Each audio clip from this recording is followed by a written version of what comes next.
So welcome, everyone. I'm Zab Johnson, the Executive Director and Senior Fellow of the Wharton Neuroscience Initiative at the Wharton School at the University of Pennsylvania. And the aim of the Wharton Neuroscience Initiative is to bring together brain science and business in an effort to improve business, drive new discoveries and applications, enrich community engagement, and enhance the education of future leaders. So together with my co-hosts, human behavior expert Leila Entezam and faculty director of Wharton Neuroscience, Michael Platt, our aim with this podcast or video podcast series is to explore vulnerability, authenticity, and trust from diverse perspectives, including neuroscience and human behavior. Our fantastic guest panel for today's broadcast includes Brian Ferguson, who's the CEO and founder of Arena Labs, which is working to bring tools, training, and data to frontline medical teams to optimize and make it possible to do and continue to provide high-stakes medicine. Emily Nelson, a flight director at NASA, at the helm of ground control of the International Space Station's operations. And Ellie Alvarez, an emergency medicine physician at Stanford University's School of Medicine, Director of Wellbeing, co-chair of the Human Potential Team, and director of Stanford's Emergency Wellness Fellowship. As I think you can already tell, all of today's guest panelists work with teams in high stakes and high stress environments where decisions must be made rapidly and where those decisions often have high stakes consequences. All of them have also been dedicating a lot of time and energy to build team culture and peak performing teams, where it's critical to have a high degree of trust and cohesion to work most effectively. And of course, there are some huge challenges to this, and stress can be a significant disruptor to decision-making and optimal outcomes, communication, and teamwork. So we're going to get going, and we'll start with brief introductions from each of our panelists. And so to kick off, I will have Brian Ferguson. Why don't you go ahead? Thank you, Zab. Humble to be here alongside really prominent thinkers and doers in life. So just quickly, the first part of my career was in national security and defense, and then in the military. And the reason that's relevant is I became fascinated in my time in special operations with two things. What is it that makes a team extraordinary? But the prerequisite to that, what does it make an individual extraordinary in terms of understanding oneself emotionally, physically, mentally? And we live in this extraordinary time where sensor technology and data is allowing us to better understand the human mind and body in ways we never did. And I grew up in healthcare. My mom was a nurse, and through a serendipitous sequence of events, at the end of my time in special operations, I started collaborating in the world of healthcare around a path that eventually took me to where I'm at now in Arena Labs, where our focus, as you said in the beginning, is in high performance medicine. And at a very basic level, we ask the question, what if we were to provide frontline clinicians with the same tools, technology, and training that we give to high consequence, high stakes performers in the world of the military, the creative arts, and elite sport? And so really fortunate to work alongside a lot of the more prominent thinkers in healthcare like LA who are thinking about stress and pressure in the context of the pandemic and where it takes us societally in terms of healthcare. Thank you.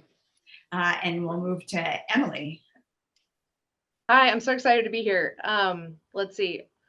I guess my history after college, I have a degree in mechanical engineering, came straight to the Johnson Space Center and started working as a flight controller, originally in thermal control systems, and then was selected as a flight director.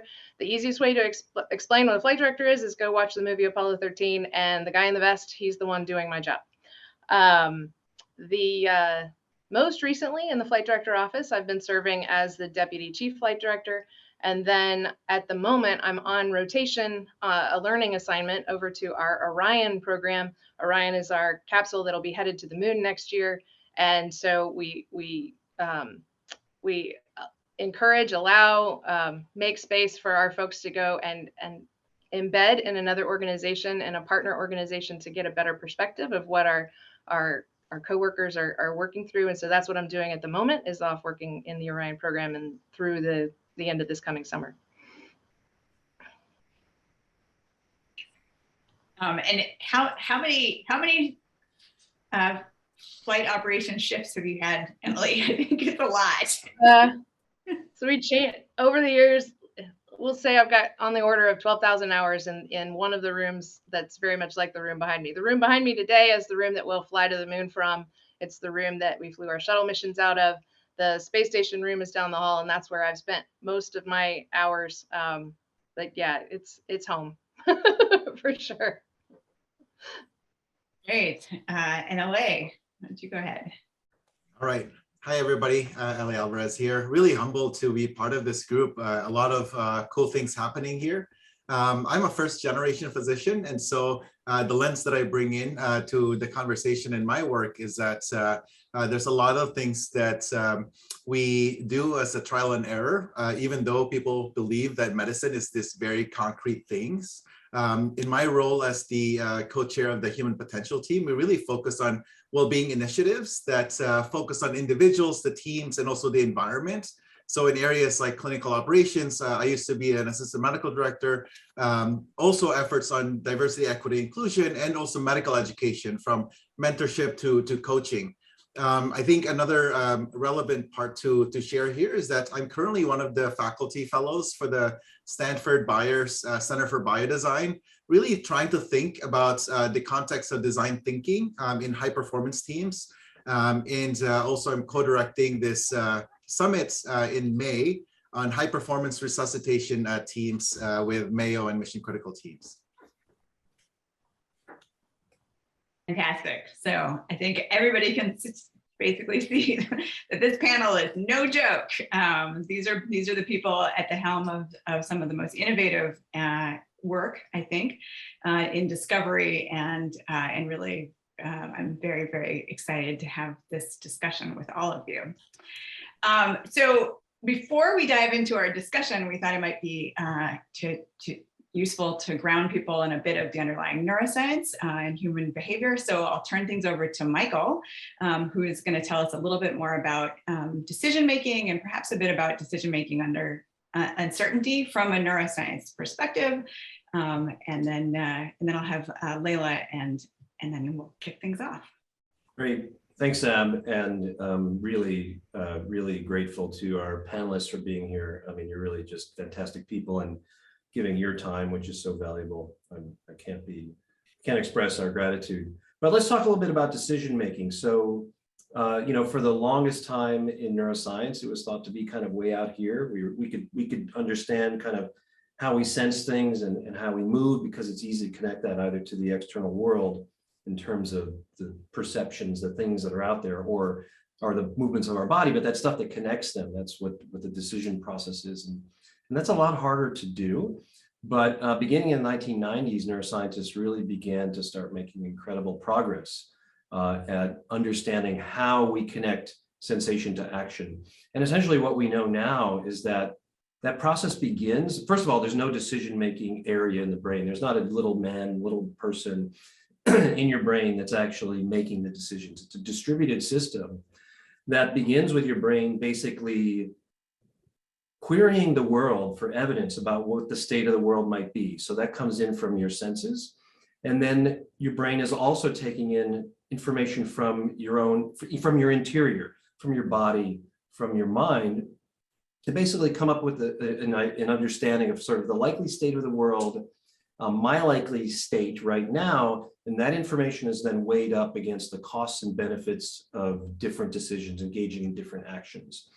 And that scaling ends up creating this really fascinating signal, kind of right here at the intersection of my two fingers in our brain, which was postulated long ago by economists, which is this idea of a common currency, which it takes everything you've got out there, all the possible things you could do, like go for a run or eat a donut, save for retirement or not, go for, gamble at the casino, puts that all into a common scale so that you can actually choose which one to do. And that happens through, not a conscious process really, but it sort of unfolds there. And then that decision that ends up going down to execution systems in the brain that allow you to move, to take action, to make a decision. And one of the really, I think, most kind of humbling parts of this process, which is on the one hand simple but yet complex, is that it's pretty constrained. So that evidence gathering process actually takes time, right? So our brains are actually sampling the world, it's external and internal at each moment in time for evidence. And so what that means is that there's a trade-off typically between the speed with which you act and how accurate your decision is going to be. It's a super robust phenomenon aspect of the way that our brains work. And it's kind of something you can't get around. I mean, expertise is something that can help shift that curve a little bit. So for the same amount of evidence, you can be a little bit more accurate. And that's basically because you know what to pay attention to and what to ignore. But it's still a pretty fundamental trade-off. And I think, then that begins to set the table for what these folks are doing, because often they're find themselves, or the people they work with or helping to train, have to make, good decisions fast, and those decisions can have enormous consequences. And so, then I think this understanding of how this process actually works may help us to think about how we can do that a little bit better. And Zab brought up this idea of uncertainty, and uncertainty, of course, characterizes every situation. It's just sort of how much uncertainty there is. And then there's sort of, people made fun of Donald Rumsfeld for this, but he was sort of right on the money in the sense of like, known knowns and, known unknowns and unknown unknowns. And that's very true. And we know that sort of as you get the sort of progressive levels of uncertainty, it becomes harder and harder to act. Because it's harder to have that evidence and to know what the possible outcomes might be. And in fact, for that reason, information is really valuable to us. And it's so valuable, and this process is so deeply baked in that the same is true for animals. So animals will buy information in order to make a better decision. They'll give up a reward just to get a little bit of a hint about what the state of the world is more likely to be. So that's sort of the setting that we find ourselves in. And having laid that out, I wonder, does this jive with your lived experience? I mean, does this align with the kinds of challenges you faced or anything like that? Or do you think we're off the mark and maybe we need to dig a little bit deeper? This is an open question to Emily, Elaine, and Brian.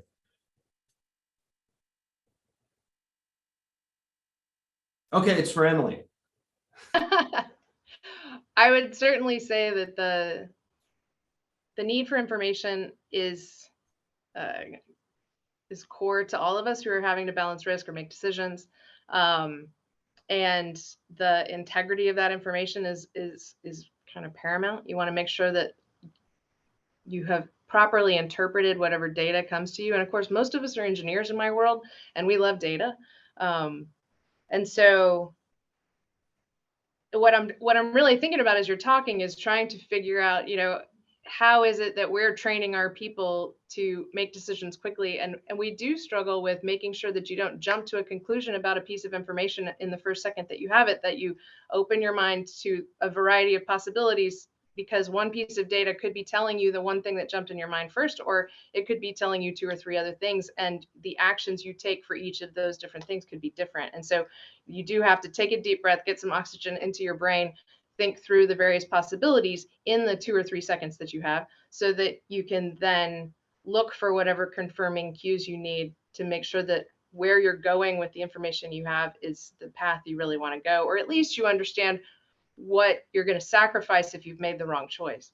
Does that make sense? Yeah, it totally makes sense. And I think that one of the things that you're emphasizing here, identifying, I didn't bring up, was sort of the impact of arousal. Like when you're stressed out, when you're amped up, under those kinds of conditions, what that does is sort of turns up the dial on any information you're getting, even if it's the wrong information, which can cause you to make a bad decision because you're so amped up. And so this idea of sort of slowing down, taking a breath, actually trying to relax, allows for better data to get into the decision process without, turning up the knob so much that you just react to what is initially the kind of the wrong information and take the wrong action.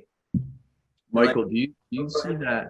I was going to ask you, when you talk about sort of physiological markers of stress or arousal in the context of managing information decision making, do you see, like in your work with rhesus monkeys or just in any community or tribal culture, is that blunted when people feel like they're part, they don't feel as threatened either because they're autonomous or they're part of a group where they're not accepted? That's an interesting question. I don't know so much of that we know so much about the group part of that, but it is our understanding that when our physiological arousal is really cranked up, that and I could draw, if I had a whiteboard here and I could draw out the process, what that really does is it just amplifies everything. And basically what we do when we come into a situation where we're going to make a decision, we sort of set a threshold for like, when the evidence hits this threshold, that's when I know I've got enough evidence to make a decision. Okay, the light's red or the light's, green. And that what we have control over are two things, sort of where we set the threshold. So if you set it really high, you're more likely to be accurate and make a good decision, but it takes forever to get there. If you set it really low because you got to act fast, you're more likely, to make mistakes. And so in some sense, you have to make a decision before you make a decision. You have to decide whether you need to be accurate, whether, dead right, or you need to act fast, right? And it's just that arousal is something that can kick that kind of evidence piece over the threshold, even when it's the wrong evidence. Brian, I think it's a very interesting point that you mentioned that about being part of the tribe or not, because that happens a lot in medicine. So in emergency medicine, what sets us apart is that we thrive, like our expertise actually thrives on uncertainty. There's a saying of emergency medicine is taking care of anyone, anywhere, anytime. And so I have no idea who's going to come into the emergency department at any given time. And we don't necessarily prepare for one particular thing. We're just ready to resuscitate to whatever comes our way. And this idea of belonging or understanding if you're part of the tribe is really key in learning. So when I watch a trainee, like an intern, for instance, at the head of the bed when during a resuscitation, you can tell that they're trying to, so this testing out of ideas that Mike was referring to, they're trying to do this, but also in the context of, are they saying something that we will accept as a group? Will we believe it? Or are we going to question them in front of everybody? Versus in my role now as the attending, I make a lot of these calculations and not really having to worry about whether the intern will like that decision. It's more of knowing the data that I'm getting, this is going to be the next course of action. And so it's a lot faster for me to make that transition to decision versus an intern making that multiple calculations. Are they going to like me? Is this going to be the right answer? Especially because in medical school, they don't really get a lot of that training. It's a lot of like, you read something, you apply it, hopefully it makes sense. But then the reality of clinical practice is the patients also do not follow the clinical picture that we were taught. And so you have to quickly adapt all those mental models that we've created. And so I think it's fascinating that Michael alluded to that with the testing part. And as you were mentioning, that reaction, that we have control over that. So knowing when to react immediately, like using my heuristics versus being deliberate about my response to the input that I'm getting. If I could add another color to this too, is as Michael talks about the mechanics of what's happening, then if you think about what does that look like in practical application, from a human behavior perspective, we have this database that houses our entire life experience, and most of what we do and the decisions that we make are subconscious.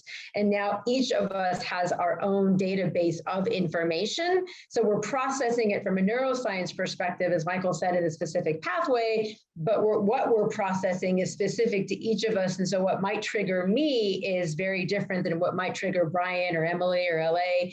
And how does that then play out in these high stress environments? So LA, to your point about, that student is in the head of the bed trying to make a decision and weigh all these different choices. But as an example, if that student felt rejected as a child or longed for acceptance, now from a behavior perspective, how is that playing into what they do with the information they're processing as they're trying to save this person's life? And how do you bring more awareness to them for all of those triggers, so that, to Emily's point about that second where they take a deep breath, They're taking a deep breath in awareness of the things that trigger them while understanding the decision that needs to be made in rapid succession.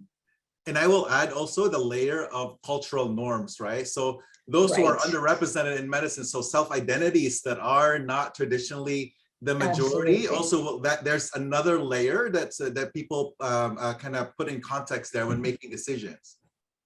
Absolutely. That's a really perfect lead-in for a question that I really have for all of you. And it relates to decision-making in these, high stress, mission critical environments that you all work in, which requires these esoteric skills and seamless teamwork, as we've talked about. And, traditionally, being vulnerable in those kinds of situations, whether that's a firefight or the ER, your space, commanding place, this would have been unthinkable. And now we're seeing increasing calls for empathy and vulnerability from leaders. And I'm wondering, how given the places, the cultures you work in, do you see this? Do you see that there? And is that a challenge to implement? I mean, does it make sense? And if so, what can you do to support those efforts? Well, how can institutions support you? Brian, let's let you take that one first. Yeah, this came up, I think, in just the sort of early prep conversation we had, and a couple things that come to mind for me and it's actually was the genesis, Michael, the question I asked you around community and tribal cultures. A couple things I find fascinating. One, it's interesting that sort of in the more mainstream cultural zeitgeist, these words are now, to your point, more central as it relates to teams and how organizations are functioning, be it a business, be it NASA, be it an emergency department. And I actually, weirdly, I almost feel like you could attribute part of that to Brene Brown and her famous TED Talk on vulnerability, which is really powerful. I always then ask the question, what is causing that? One of the books I read that really helped shape my opinion on this is Sebastian Junger's book, Tribe. For those who aren't familiar, Junger's an anthropologist by training, but spent a lot of his time as a war correspondent going all the way back to the early 90s. And he writes prolifically about the human desire to be a part of a tribe. I mean, coming out of just the way all humans have evolved. But he writes prolifically about that in the context of 21st century digital age, meaning, and he's got this beautiful quote where he says, never before have humans been so surrounded by other people. You can live in the densest part of Manhattan and be totally surrounded and yet be dangerously alone because we're existing outside of these tribal connections or human connections. When I take that into the context of this discussion around extraordinary teams and high-performing teams, I actually think we've just evolved our definitions and words, but it's the same structure, meaning vulnerability and trust have always been at the core of, I come out of the world of military. When I think about the great military units or cultures, they are anchored in vulnerability. You wouldn't use that word, but the concept is you are willing to risk yourself psychologically, emotionally, or physically for a group to say or ask or do something, knowing that you trust the group has its best interests and your best interests at play.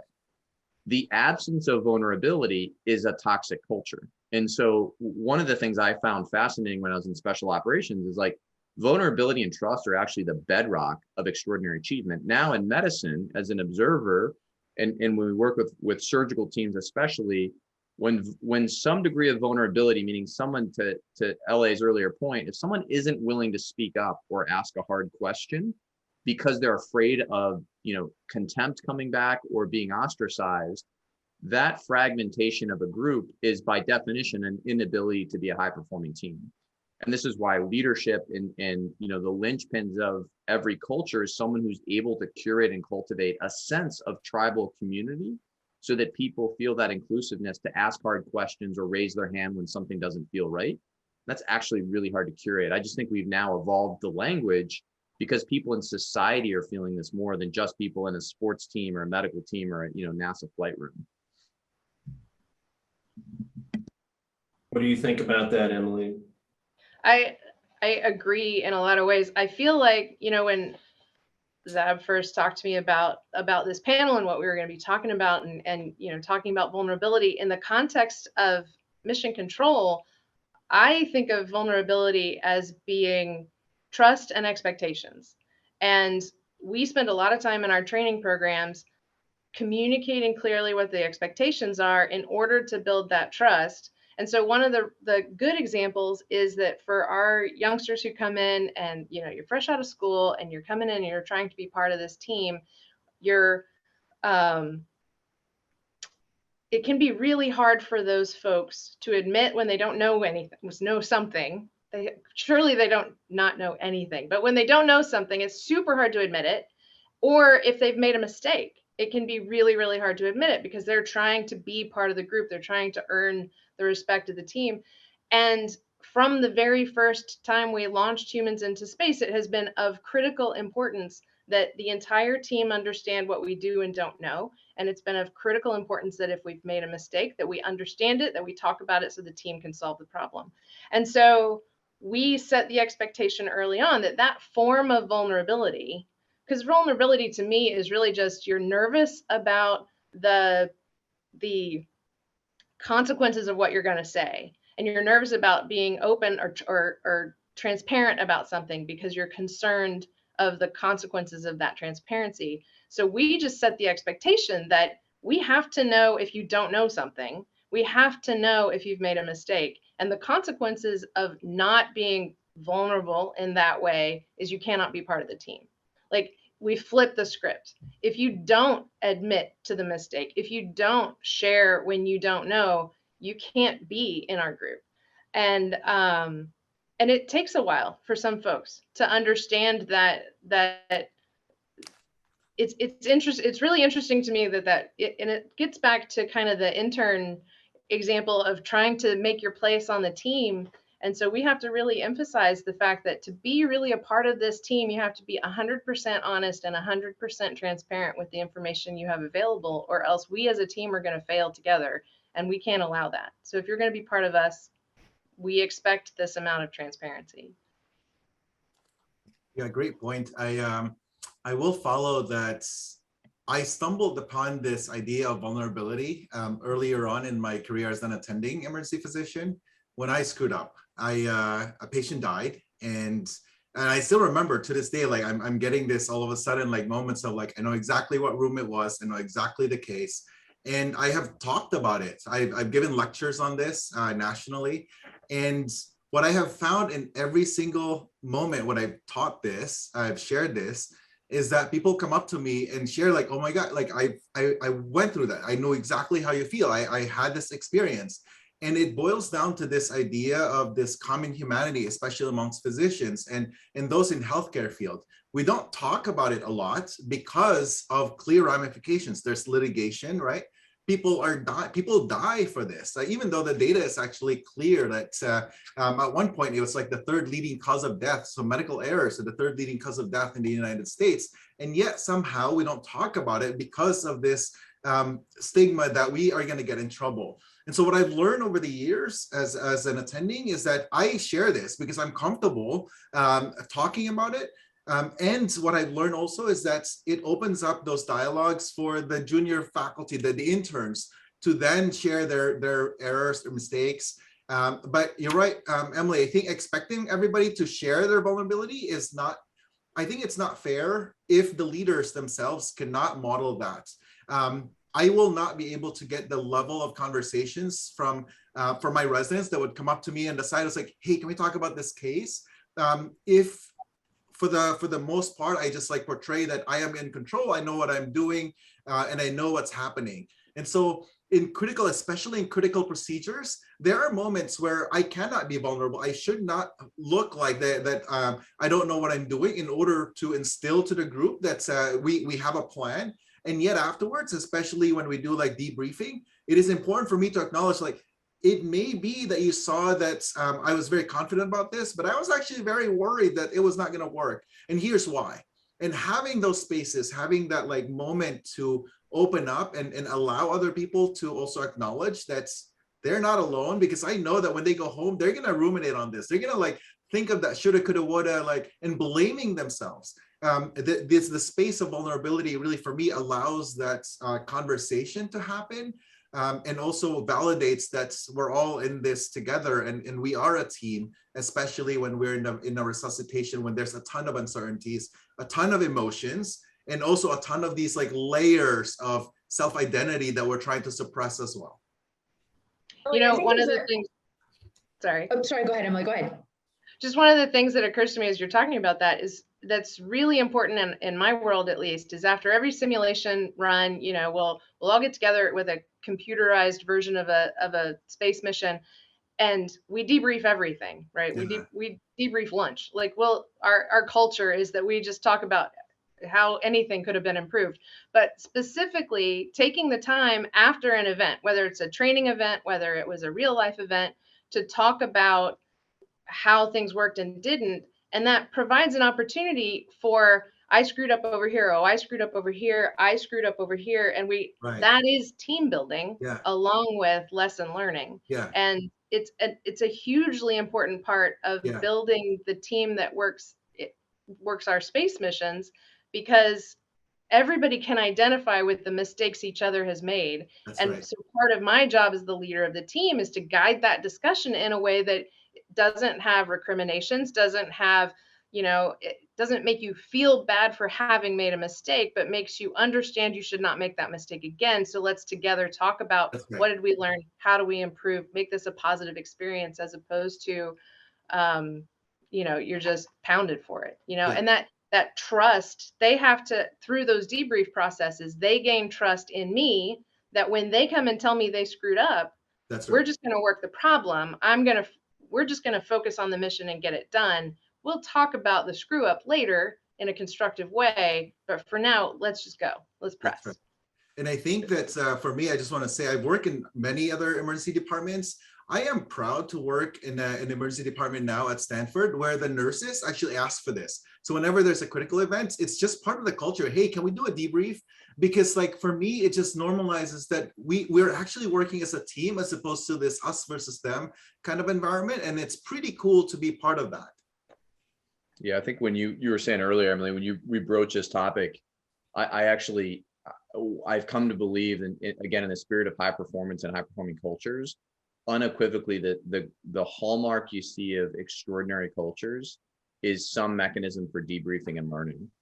And what's interesting about it, I think, I don't know the neuroscience of it, but it's in terms of, to LA's point, conditioning the organization to speak up is vital. But the other side is, I think a lot of people hear vulnerability and think it's sort of a soft approach that doesn't allow for accountability, but it's at the highest version, it's the opposite. It actually is holding the organization accountable to a standard. But in order to do that, there has to be a bedrock of trust that this is not for retribution, but it is for the authentic learning and betterment of the organization, which is the highest form of performance. And it takes a very sophisticated human system to be able to do that, for people to feel, you know, even if they're speaking up and it's against their own interest, they know it's for the betterment of the mission, which is a powerful concept. I mean, I think that, first of all, I mean, this is something I admire so much about the cultures you work in and others that, you know, a lot of the folks that you're connected to, just this commitment to excellence and improvement and growth. I mean, it's rarer, I think, than you probably know, especially in the worlds that we live in academia. But you know, I think, Brian, to your point about the neuroscience of that process, we don't know so much about it yet, although we do know that it is intimately a part of this, you know, only recently identified network in our brains that allows us to connect and manages our connections with other people. This so-called social brain network, which, you know, is responsible for, you know, identifying people as people and for attending to them and for empathizing with them and for taking their perspective. And, you know, in situations where people are making group decisions and trying to improve and learn, one thing that we do understand is that that's also a process of kind of literally getting in sync, so that you get your emotions aligned, you get your perhaps your mindset aligned, so that you can have that kind of conversation. We suspect that has to do with a sense of psychological safety, so that everybody feels equally valued in entering their, what they've learned, their experience into that conversation. But it's something that we're just really starting to get a handle on. I think Leila was going to say something. Thanks, Ellie. There's a critical point that you bring up that Emily also extended on too, that even when you talk about in your situations, people are looking at you, and in that moment, they need to believe that you've got this, you're going to make the right decision, and then afterwards being able to go and debrief. So I work with a lot of high-performing executives, and so what I hear is, I have to be the one to look like I know what I'm doing and make the decision, and I can't have those reactions. But I think it's what you and Emily were alluding to, of in that moment being able to wear the face you need to face, and then afterwards still being able to do the debrief. And a lot of organizations outside of high stress, so just sort of in corporate arena, I think that piece is missing. It's that it's okay to wear the face you need to hear, but still go back to do the debrief. Yeah, I think Susan David does work on this, on emotional agility. I think what's key is that self-awareness, right? I cannot just be crying every single time I feel sad when I'm in a resuscitation, but there are moments that I will cry with my patient because that is the most appropriate response, right? And it also normalizes to my team that it's okay for me to cry when that's being called upon, when holding like a patient's hand or their family members, right? But at the same time, there are times like when I'm doing a critical procedure that I may not be as confident doing. I've read up about it, I've trained about it, but it's such like one of those very rare things that I cannot be telling my resident who's doing it, performing in front of me, like, I've never done this before, right? And so I have to create that semblance, like you're doing great. Like I do a lot of positive reinforcements, and in the end, I let them know, like, hey, just so you know, like that was the first time I've done that, like on a live patient. Every time I've done this before, they're like dying. And so like the moment afterwards, and that click, I was like, whoa, how did you do that? And that's when I think you then like acknowledge to them, like, hey, you're going to be doing this for your career. And so it's important to find that balance of when you're going to share, when you're going to overshare, and when you're going to hold back a little bit just to get things done. But the key here as well, I think is a part of the conversation today, is that authenticity. I don't feel like I'm inauthentic when I'm holding something back. I just think that it's not the right time for it yet. And there will be space for that later on. And I think that's the debrief that Emily was referring to earlier. I think one of the things that's really interesting that's emerging from our conversation, right, is this interplay. Let's just focus on vulnerability for a second, just because that's where our conversation has been, where like the perceived risk, right, is twofold. One is that there's the risk that if you admit that you might not know something concretely, that you look incompetent or weak, right? And so you're always weighing, what your role is in the context in which you are, in order to evaluate whether that would be, it's a reasonable or an unreasonable thing to disclose that. But then on the other side, right, there's this idea that if you disclose something, and Ellie, you talked about this from an organizational perspective, right, that there could be litigation. Like that's a much different kind of assessment, that I think is different. Actually puts sort of teams in opposition with organizations to some degree, right? Because then, as Brian said, right, then you have to build this sense of a tribe. Well, you can have a high performing team, right, Brian? But if there's no trust that the organization is not, it's going to help you.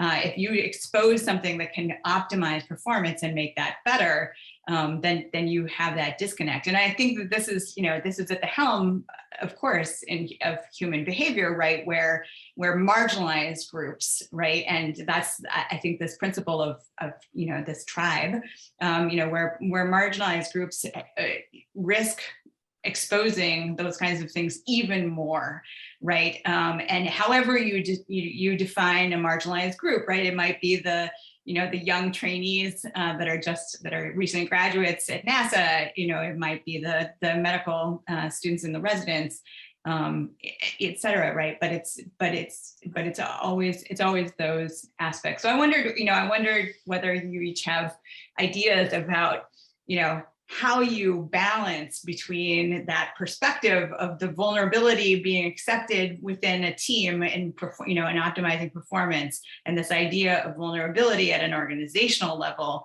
and whether that's, whether we can even ever rely on an organization to have our backs. I'm glad to dive in. I probably thought more about this than I care, but part of it's the first part of my life was in government and then the military, and now humbly getting to work on the margins of healthcare. One of the things I've observed gets back to, I do think there's a tension at play.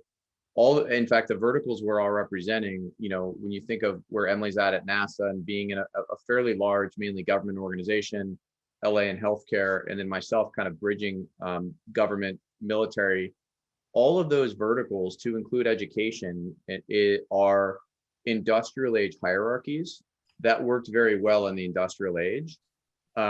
And as a result, I think in those earlier forms of building teams at the lowest level, frontline military teams, your frontline operators in healthcare, there was an autonomy that was allowed because they weren't as connected in a digital age. And so you didn't feel as much of that tension. In the 21st century now, because of technology, for a whole bunch of reasons, the top of that hierarchy can be invasively engaged in the front line. And so it doesn't allow that frontline sort of autonomy to cultivate a team spirit as much. And we see that tension all the time in healthcare between administrators and sort of what the front line wants. And I think that I don't actually know the answer, Zab, but what I've seen is it's the reason leaders are increasingly important, not only on the front lines, who can curate a human connection, again, this idea of vulnerability and trust for learning, and also sort of in a way protecting that front line from the interests of the top of the hierarchy. But the other thing is sort of these mid-level arbiters of culture. People who understand the connection, the mission of the organization, and allow the lower level of that hierarchy to flourish in a way without being overly involved. And that's really hard for leaders to do. I saw this in the military. Technology can allow a leader to be anywhere in the world in the front line. And that's not always a good thing. Sometimes you want teams to be able to build their own culture a bit autonomous of the larger hierarchy or organization. That's an observation more than an axiom, for sure. I will add that there's another layer of complexity here, which is, I think, the current day and age, there's a lot more digital and technological advancement that allows everything that we do to be graded. There's Yelp reviews for this. So everything that we do is actually on a scale of a grade. And so vulnerability often falls with is associated with failure, errors, mistakes, all the negative things. And that's why it's a lot harder to accept that. But I do think that as a system, we can design an environment that promotes vulnerability. I'll give you an example. In our departments, our medical director changed the name of peer review to quality review, because it's not about the peer anymore whenever we make those errors, right? It's about the case. So our focus is on the case. You take away the person and understand, how can a smart person miss a heart attack? And so you understand that there's all these drivers, that's human factors thing that happens that really is an opportunity for us to improve, rather than focusing on that naming, blaming, and shaming that one person, because we can almost predict this, that the same thing can happen again if we don't fix that system that led to that error.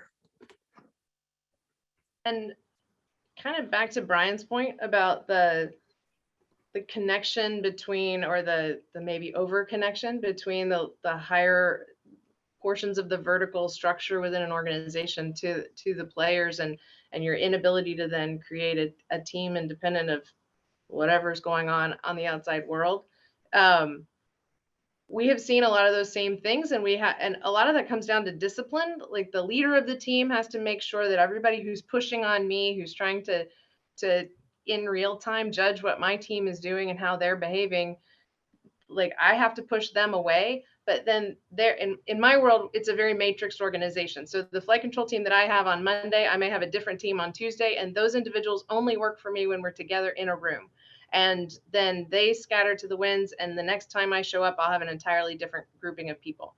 I rely on their managers to create a shell and preserve them from those buffets from the outside world when they are in the room, when they are doing the job, because our focus focus should just be on the space vehicle and the crew members who are living on that space vehicle. I can't be worried about what Congress thinks about, you know, any given thing or how freaked out some manager someplace is going to be.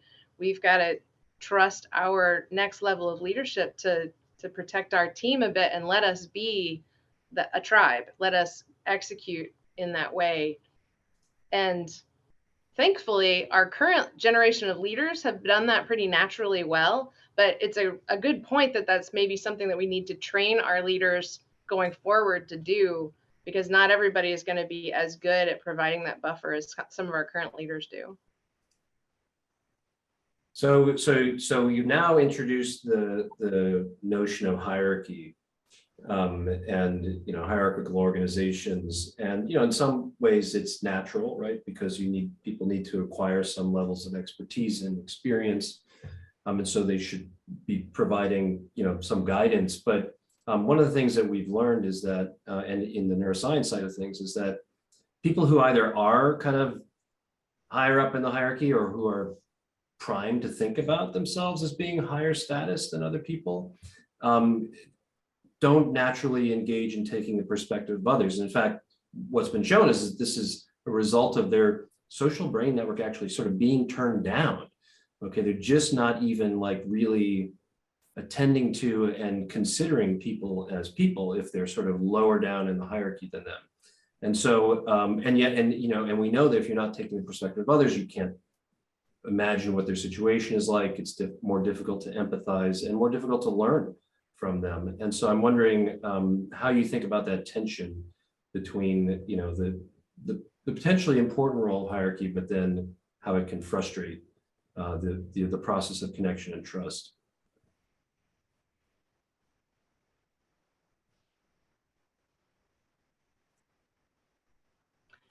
Yeah, and maybe I'll take a first stab at that. I feel like I always come at these questions kind of sideways, because I'm in a very hierarchical organization. Hi, I'm with the government, and I don't, as a first thing, see a negative to the hierarchy, because built into the hierarchy is a certain amount of trust and assigned responsibility and delegation of responsibility. And as long as we've done so in our culture, we've done a very good job of identifying at this level, these are your responsibilities and I am counting on you because no one else is doing that. And at this level, these are your responsibilities and I'm counting on you because no one else is doing that. And you go up and up the chain. And so to some extent, I maybe am not wired to think of it another way, because we'd have to restructure how everything gets done if we were to take away that hierarchy, because I rely on the folks who are at the bottom, who, by the way, are the ones who are like knee deep in data and figuring out what the right answer is, are at the bottom. And I rely on them just as much or more as I rely on my boss. And so maybe it's about how your culture values each level of the hierarchy, because our lowest level of, quote, lowest level of the hierarchy is one of the most important levels and is highly valued for their skill set and the function that they're performing. And so a leader who chooses to disregard or devalue them does so at their peril, because the organization stops functioning if you don't value that extraordinary function that's happening at each layer of the kind of the wedding cake structure. Does that make sense? Yeah, I mean, I think that that's really powerful, but I imagine, or at least from some of the things that I've read or, you know, have talked with folks in medicine, that hasn't always been the case. So for example, that, you know, residents or interns or even the nursing staff their opinions might not be considered as, you know, as they might not be valued as much in terms of their inputs, and that can lead to bad clinical outcomes. So I wonder, you know, Ellie and Brian, with your experience, what have you seen in terms of that tension? I don't think this is a function of a problem of hierarchy in and of itself. I think it's oftentimes a problem of lack of mutual respect. And the more that we separate this lower bottom totem pole versus the higher totem pole. It creates this us versus them, which really interferes with that working of one unit as a team. I've certainly learned this like the hard way earlier on in my career when I'm dealing with my own like sense of imposterism as a new attending, again, like first generation physician. I'm trying to like convince everybody that I'm just as good, if not better than everybody else that I'm working with, to then the nursing staff seeing that as like over aggressive, especially having trained in the Bronx to like moving in the West Coast where people communicate very differently. And now I understand that, now I talk about it, but I think that part of that is that misunderstanding that my vision, my goal was to do X, Y, Z, but people's areas of comfort was really circling around this. Are you part of our team? Are you not part of our team? So they're measuring me from a different level. Whereas in my mind, I was measuring myself with competency, clinical excellence, and all these other things. Only so to show that in this example, without that mutual respect, without me truly understanding what the nurses and my junior residents feel about the team versus their own experience as well, not validating like the attending's role, the hierarchy's role, and making sure that there's patient safety is still one of our most important needs in our practice. I think that really is the root cause of this, and not necessarily the hierarchy. I think it's that lack of mutual respect, unprofessionalism that usually happens. And for me, in looking into this, it boils down to that lack of self-awareness. How are you activated in that particular moment? Are you hungry? Are you tired, sleep deprived? And do you feel threatened? Do you not feel safe when people are asking you a question? That goes back to that vulnerability again.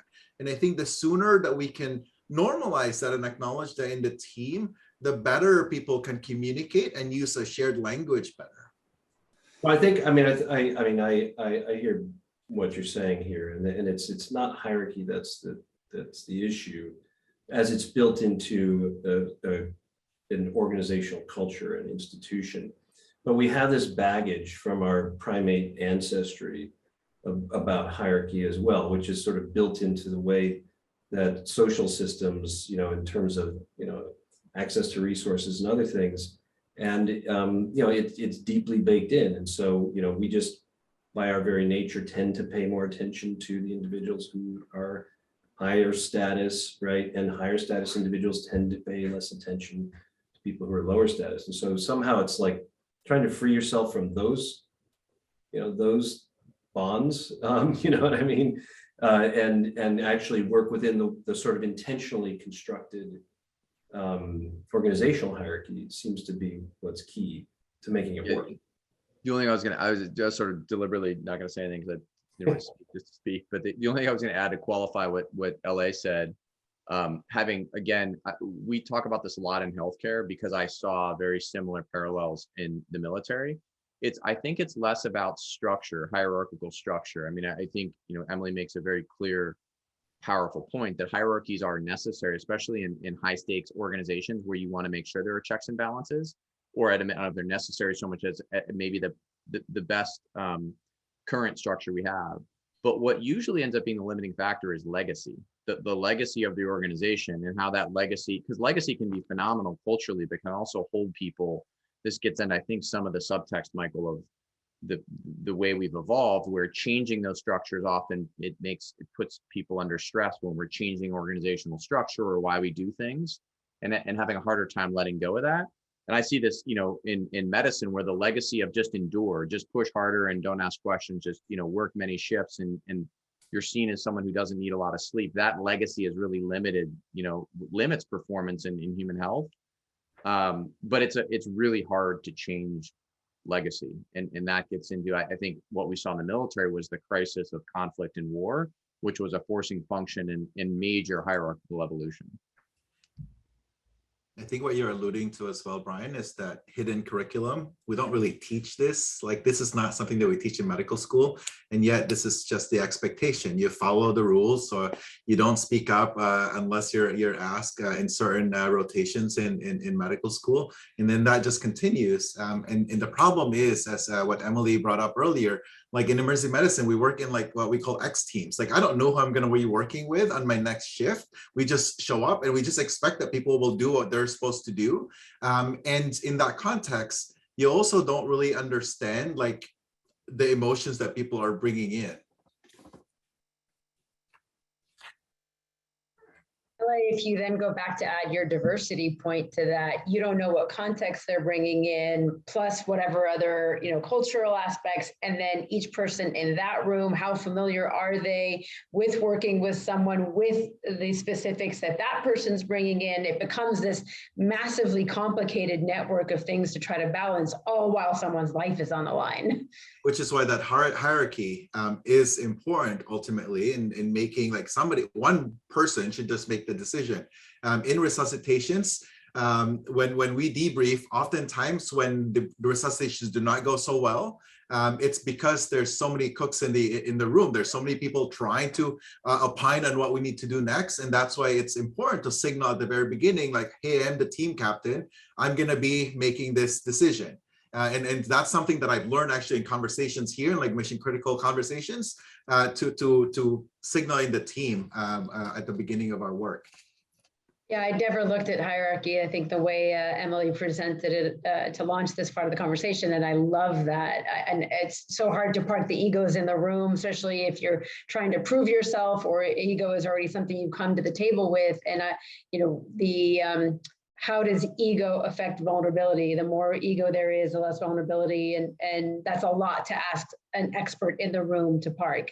Right, and there is the assumption that the leader is supposed to be the highest person in the hierarchy is supposed to be the expert, when it may not be true, right? Like, and that's the whole point of the X teams. Like, I am relying on other people to come into the team to bring their expertise. Yeah, in my world, it's the inverse. Like, so when I first started, and that's one of the other points, I guess, in my culture, is that the leaders most often have gone through each layer of that hierarchy, and so should have some memory, hopefully, of what it was like to be in those spots, and provide some amount of advice or guidance or leadership, to the folks at each of those layers. But in that, we have an inverse relationship between expert and seniority, because at the lowest level are the folks who are at least responsibility wise. Now, they don't have as much experience because they're junior and they're newer, but their responsibility is to be current on all of the details for their specific system. And then you go up a level, and now we're at an integration level where, yes, I also am well versed in the current details, and I am the world's expert in this system, but my job is to integrate the needs of my system with the needs of the folks around me. And then you get to me sitting at the top of this team, and it's been a long time since I was a direct expert in just about anything except telling people what to do. And so I am not the expert. They have to tell me. That's why the trust, that's why the transparency, that's why I need you to know things. And if you don't know, the answer is, I don't know, but I'll go find out. Give me a minute, and so at least in my world, there's an inverse. And I feel like that's not just unique to my world. Like anywhere else I've seen in technical worlds, the folks who are boots on the ground doing the work have much fresher, much more subject matter expertise than the guy who's directing all of the troops does. I will acknowledge that in medicine it's the same, right? Like our residents do a lot more of the critical procedures because they are in training, as opposed to like the most senior faculty probably in the department have done the least number of like those procedures. They may have been exposed to it over the years of like their career, and so they have that experience, but I don't know if that necessarily always translates into comfort and expertise at that particular moment. Yeah, I think expertise and experience are two very different things, because then the higher you go up that chain, then the more perspective you should have, because you've experienced a wider variety of things. You've had a greater diversity of experience, and therefore you may be, speaking to the very first point from when we very first started, you've got a broader experience base of how different cues have led in different directions. And so you are less likely to jump to a specific conclusion. You're more likely to guide your team in a better direction. but certainly not expertise in the sense of, you know, being the world's expert on any given thing. Yeah, it's definitely the mental model is definitely much more adaptable the higher you are in the hierarchy, versus in like the lower part, you know that to do XYZ, that's all you know, XYZ right now. And so if they don't follow the rules, or the situation changes a little bit, it's hard to adapt that. But for the higher up in the hierarchy, they may be able to adapt a little bit, but they may not have the technical skills to really maneuver it as well. I think that one of the elephants in the room here, I think, is, you know, it's now pulling Brian into the conversation around LA, what you raised, which is sort of the, you know, is the invisible curriculum, like, and the fact that we are not, you know, so Emily, you brought up the idea that there was this moment where you know, you should take a deep breath, right, before, you know, pivoting and making what might be a monumental decision that might have, you know, life or death stakes, might have deep consequences. And LA, you talked about this idea, right, of communication, but these are things that engineers and doctors don't tend to learn, right? It is not part of a formal curriculum. So Brian, I wondered if you could just sort of add your take in how you're trying to, you know, push forward some of this tool set, you know, from other aspects of peak performance, right, into this arena where, you know, where people can start to really incorporate and begin to formally, actually, instead of thinking that people are just learning it by being around in the culture, you know, is a sort of more intentional aspect to a curriculum. I think this question almost brings back a lot of our conversation, which is that most large organizations, or most organizations, look at macro. They look at the macro in order for its macro finance or economics, or how we're going to survive. How are we going to make sure we have the resources for our mission, or macro efficiencies? How do we run this organization, hospital, you know, NASA Flight Center in the most effective way possible? By definition, macro overlooks the micro, the human system. And so what we see in the best organizations in the world is that radical focus on the individual, which gets back to really where we started the conversation around physiology. And, you know, Michael's point about understanding, you know, when someone is in a place of deep processing around a decision or data, or in a high stakes environment around a crisis, how do we equip that human system to perform a technical skill in a high pressure environment? And that really then means understanding individual physiology and understanding that these elements of human factors. I think this is something we saw the special operations community do extraordinarily well in the last 20 years, which was, let's start with the individual, teach him or her the basic elements of understanding physiology as it relates to fear, anxiety, and stress in a high stakes environment, give them a set of tools to be effective in that environment, and complement that with technical skill. Because what we see in healthcare is healthcare is probably better than anyone in the world at teaching technical skill and everything. You know, I think all the skills that LA has to learn to be an emergency medicine physician, it's extraordinary. But at the end of the day, he is as effective as his ability to perform a skill in the high stakes environment in the emergency room where someone's coming in a state of crisis. And so that's where the world we live in is exciting, because we can now put sensors on people to give them real-time biofeedback, and sometimes real-time emotional feedback just by some basic inputs. And when we give someone a basic understanding of their landscape physiologically and emotionally in a high stress environment, that's how we push towards high performance in these organizations that are by definition high stakes. Because Emily needs her team on the day of a launch, or you know, there's certain days where people have to be able to perform, and that's going to come down to how aware are they physiologically at a very individual level in their own human landscape. And that's going to be different across a team. So it requires an obsessive focus on the micro. And the good news is we live in an era where we can do both. We can effectively manage the macro and teach people at the micro level physiology and stress management. And Brian, certainly you've done a lot of work on this in Arena Labs. And I will just say that from a physician well-being or healthcare well-being perspective, right now, I do think that the reluctance, even though the technology is there, like healthcare people usually are very big on like, oh, technology, let's buy this, adopt this. But I think the reluctance that I'm noticing is this concept of, why are we fixing the individual again when the problem is an environmental issue? It's a systems issue that's leading to burnout.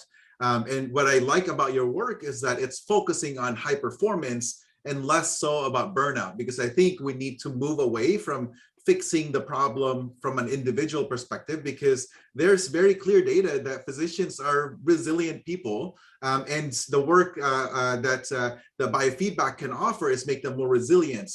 You cannot resilient your way around like a system that's also very broken, and so that's usually the tension that I'm seeing in my space.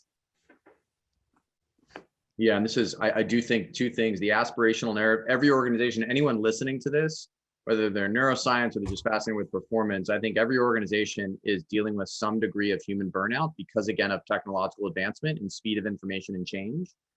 And what I love about the human potential and human performance discussion is it's aspirational and hopeful, and it doesn't anchor us in the negative narrative of burnout. And so I think we saw this with the PTSD conversation in the military, and we're seeing it in healthcare, which is burnout is now, it's a narrative that's gotten tired and people almost want to stay away from it to try to be positive. And so when we anchor in what are the things we know are the core elements of a high performing team, whether that's at NASA, in the SEAL teams, or, you know, just an extraordinary team in the emergency department, that feels hopeful. And most people want to push towards that to better understand themselves. So This is the moment where I remind our attendees that to please use the Q&A to ask any questions that you might have. This is a time in the broadcast where we're open to answering questions and not just being the deciders of where the conversation goes. So please, to those that are on here, feel free to use the Q&A and ask questions. But Michael, you were going to say something. I mean, to follow on now that we're on the topic of kind of the negative side of all this, right, which is, or can be negative, which is the stress accumulates, and you know, this can be bad for your body, can be bad for your mind, your brain. I mean, what have you all in your experience found to be effective tools for resetting, you know, assuming you kind of got to get back to baseline, and you know, what do you do? What do you encourage your teams to do? I assume you do, to kind of, you know, to get some of that back so that, you know, you're in better shape the next time you come to the job. I was going to ask the same question of Emily. I was going to ask what you guys do at NASA to get folks ready for these. I'm sure you have like really high density periods of windows of preparation and focus. And do you guys do any deliberate training on the human factors or sort of preparation side? We do. I would say the training is fairly limited. We have a lot of ad hoc conversations, one-on-one and mentorship type relationships of here, find what works for you, and here are some things that have worked for other people, so that in my experience, I mean, for instance, space station operations is 24/7. So we, you know, how often do you run into, you know, engineers with 20 years of experience still working the night shift? And I love the night shift, and I have a specific way that I prepare for the night shift, but I know from 20 years of experience that the way I do it is not going to work for many of my coworkers. And so over time, you collect up, well, have you tried this? Have you tried that? Have you, like, here are the 17 different ways that I know that folks can prepare. More kind of generally, when you're coming up to a launch, when you're coming up to some major mission. So in the spring, we're going to be launching to the moon again. We will go through as a team, just like weeks and months long process of readiness discussions. Are we ready? Check, you know, crossing all the T's, dotting all of the I's, and it can be a super intense kind of paperwork exercise a little bit to just make sure there's nothing that we have forgotten. We have thought, I mean, we're NASA. We try to think of every single thing so we have backup plans for the backup plans, right? But at some point, the week before launch-ish, it's pencils down.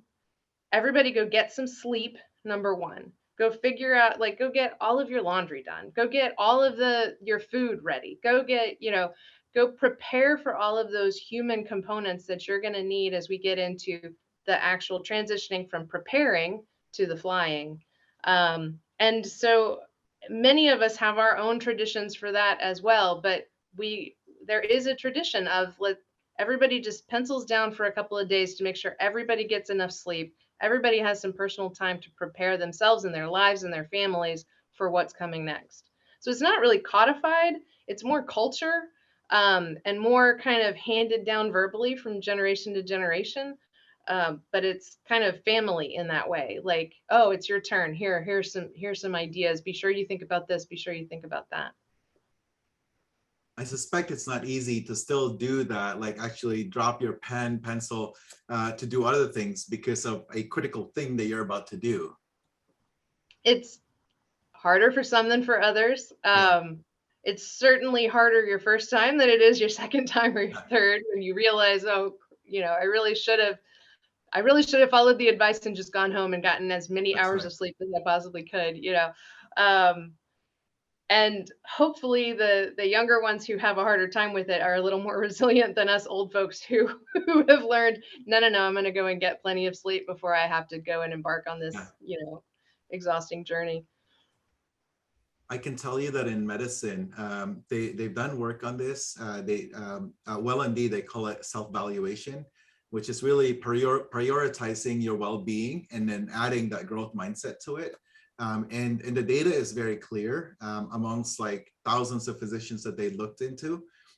Physicians with a high, so I'll use self-compassion because I think that translates better for people. But WellMD uses self-valuation. Physicians who have the highest self-compassion have the lowest burnout and the highest professional fulfillment. And the opposite is also pretty true. Physicians who have the lowest burnout, highest professional fulfillment tend to have high self-compassion. So if I don't know how to take care of myself, similar to what you were saying, Emily, I don't sleep, I'm pushing myself to do that last extra hour to finish like a project. It's actually counterproductive, but it's so hard to teach that to trainees, to nurses, to other faculty, because all of our lives we've been graded for every single thing that we do, and rest somehow is considered a weakness. People pride themselves when they show up to work. It's like, oh, I only got like 4 hours of sleep last night, or I haven't slept yet because I've been working on this one project. And I think the narrative eventually will have to change in order to create this environment that we do need to take care of ourselves. Because again, for everything that we do, every point that you do that moves your efforts on self-valuation, the data is pretty clear about professional fulfillment. Yeah, and my hope would be our senior leaders, the flight directors have all been through the young whippersnapper no sleep time frame. And so if someone on my team comes in saying, oh yeah, I only got so-and-so hours of sleep, I'm like, then I don't know if I want you on my team today. That's right. I need somebody who has enough sleep to, if the worst thing happens today, I need you awake enough to be there for me. That's and right. So I feel like we try to hold our teams accountable. We do have a bunch of these youngsters who, try to be tough, but I think it's a leader's responsibility to call that out a little bit and say, look, rest is important because you're no good to me if you're dead. So if you're asleep on the console, you can't get me through this next hard thing. And so I think leaders have a huge responsibility in that regard. Yeah. There's some amazing emerging science around self-compassion, Ellie, and it actually intertwines with vulnerability, right? Because the expectation is actually that we're harsher on ourselves. So that actually makes us more hesitant about asking for help or admitting a mistake, right? And that and now there's evidence that the more self-compassionate you are, so this seems to be sort of a spectrum, and is probably something that's malleable, right? We know that perspective taking exercises, even simple things like journaling, right, can increase self-compassion. That again, that's not something that engineers tend to learn how to do, and often, right, has not been part of medical training and healthcare. But we now know, right, that the most compassionate, sort of self-compassionate people have think of that sort of risk as being less negative, right? And because of that are actually willing to take more risk, which means perhaps, right, that one could build in not only a formal learning construct for everybody, right, to be able to begin that, but to reinforce it at every stage, and move it from being sort of a, this sort of soft thing like, oh, isn't that cute, you journal, to actually optimizing teamwork and performance at large. So I can tell you that there's a formal training. So we have the Center for Compassion and Altruism Research and Education here, CCARE at Stanford. And I can tell you that there's a formal, I think it's an 8-week training to learn compassion. And people invariably quit by the time they reach the self-compassion stage, because it's so hard to actually practice self-compassion. You have to really train yourself to do that. And yeah, it's not easy. Like having gone through some training in self-compassion, there are times like you realize how cruel we have been to ourselves, and how it takes a lot more intentionality to really prioritizing ourselves, which is oftentimes counter to what is expected of us in high performance teams. Great. So it looks like our attendees don't have any questions, and I don't want to keep you guys from all of the important things that you're doing. So I think we should begin to wrap up. But I would just want to sort of ask each of you to sort of give your best advice, both to individuals and organizations around what they can do to really optimize for all the things that we've that this conversation has spanned across. We'll start with Emily.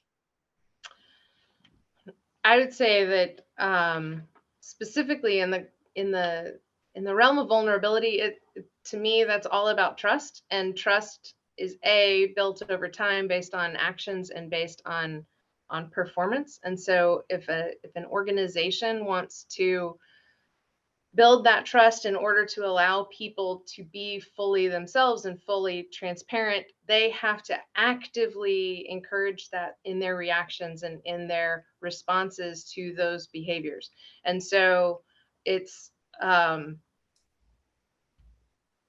about the reactions each time. It's about each interaction. It's about each day and each new opportunity. And none of us are perfect, and some of us screw that up periodically. And sometimes that requires going back and saying, hey, I didn't react the way I intended to that. I want you to know that was what I was looking for. In our world, that's in the debrief process.